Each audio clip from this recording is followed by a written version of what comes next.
نشستی اینجا به انتظارت مرحبا استاد و بیقرارت چه بازایی رخ نمایی بگو کجایی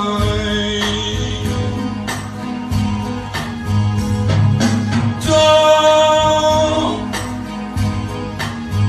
بهانه من موهای خیست رو شانه من دو دست گرمه